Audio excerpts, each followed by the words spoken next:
President Joseph Mathunjwa says his union won't hesitate to call a strike over Impala Platinum's plan to cut 13,000 jobs.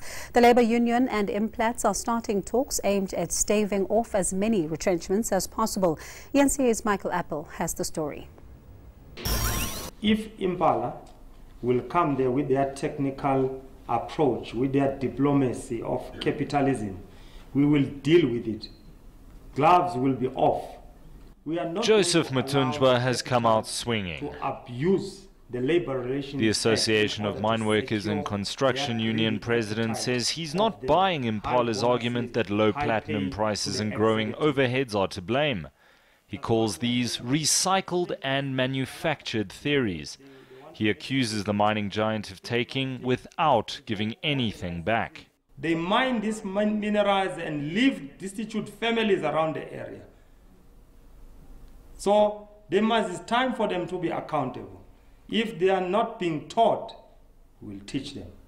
Mathunjwa says the threat of industrial action against Implats won't only be aimed at its Rustenburg operation. So if Impala is owning some mines somewhere in Limpopo, we'll apply for the secondary strike to make it sure that there is no ounce of platinum that goes out from the ground. And surely, you know, we are capable of doing that. Retrenchment consultations between Impala and the union will get underway soon. But will AMCU accept any number of job cuts? Your question is like coming to your house. You said, you've got 5 kids, I just want to slaughter one. Can I kill one?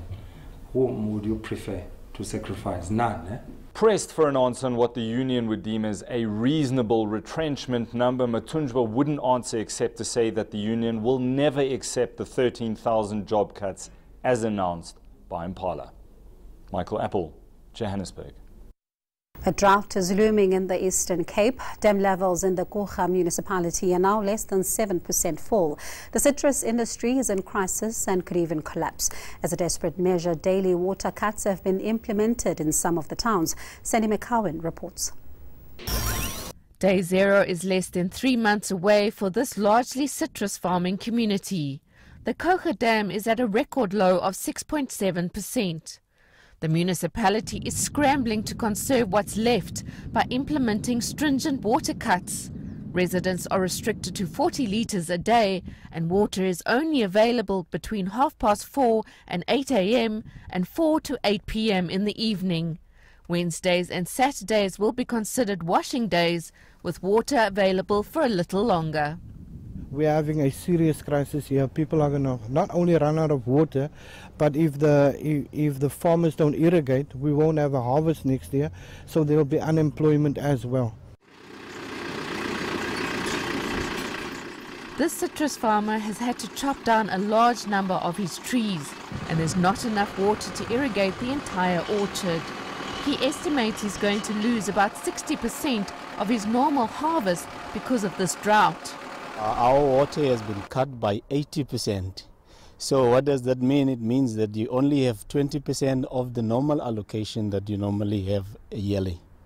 For many farmers here, borehole water is not an option.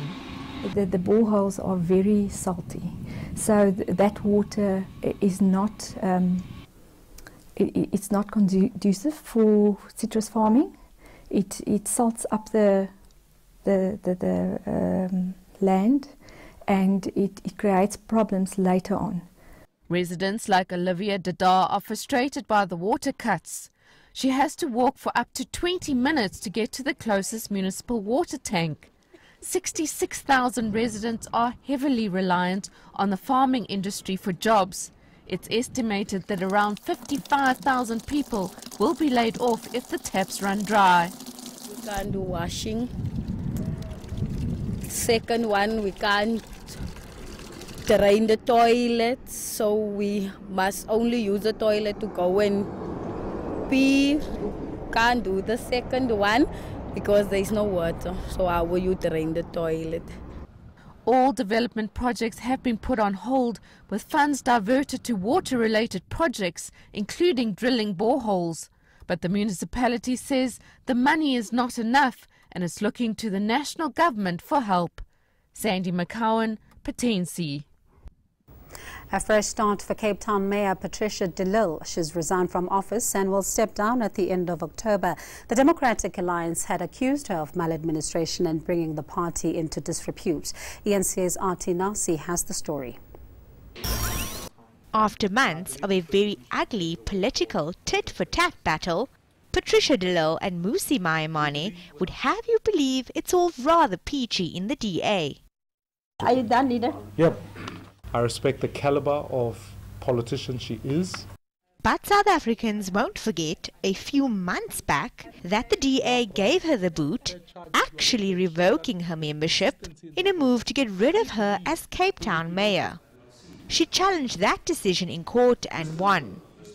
But both sides are now changing tunes, well, to some extent.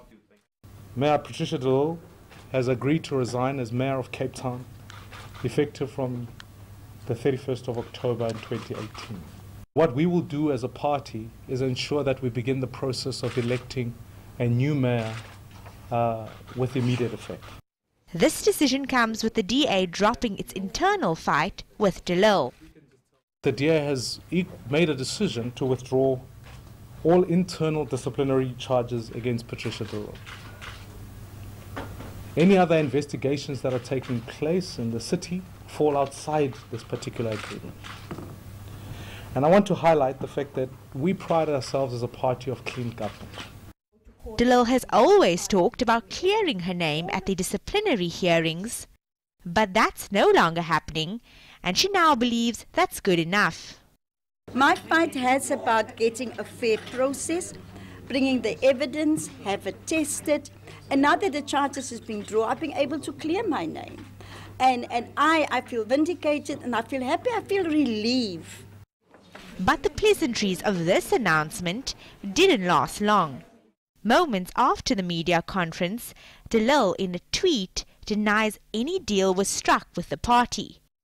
She's calling it a political solution and says she could no longer take the consistent abuse. Before leaving office on the 31st of October, the outgoing mayor says she'll dedicate her remaining time to tackling issues like land invasions in the city. Artie Nasi, Cape Town.